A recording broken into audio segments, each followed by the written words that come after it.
Reno, you're watching 2 News at 4:30. Pet theft is a really serious issue, and like I said, most of the time people don't realize that they're even doing it.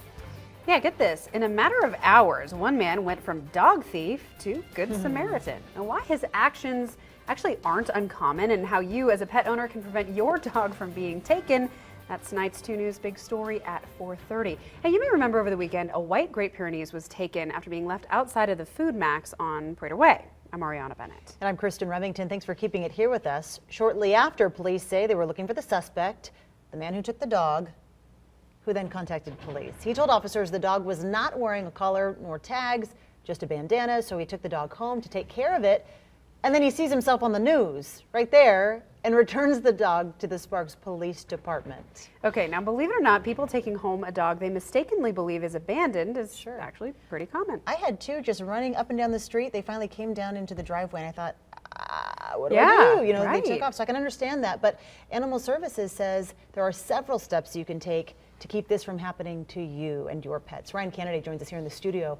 Ryan, what should people do if they find a dog who they think doesn't have a home? Well, you know, Kristen, if the dog has no identification on his collar, just like in this scenario, your first step should be to take the animal to your local shelter, because it's at these facilities where a pet can most likely be reunited with its owner. Bogey the shelter dog helped the Washoe County Regional Animal Services explain why it's the first place you should turn to if you find a missing pup. An attempt to try to locate an owner if there is one, and if not, the animal gets held for 5 days to allow an owner time to come and look for their animal. When the Regional Animal Services picks up a dog off the streets or one is brought in, they check to see if the canine has a microchip. Without tags, it's the easiest way to learn the pet owner's contact information. Wave it over the shoulder blades of the animal, and then the number for the microchip would actually show up on the screen, and that's how we would be able to look it up.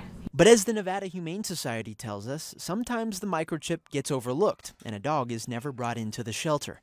It's in these cases where there's a higher likelihood the pet will never return to its rightful home. They just think that they're, helping and they're saving an animal and they're bringing it to their home so that they can care for it. To avoid this and to keep a stranger from taking ownership of your dog, animal experts say your pet should always wear a collar with tags, and you should never leave it unattended away from your home. We really don't want people to be tying their dogs to posts outside. If you have errands to run and places to go that are not going to welcome your pets, please leave them at home where they're safe.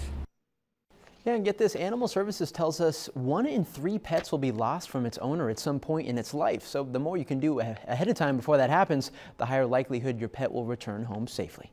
Covering the big story live in the studio, Ryan Kennedy, 2 News.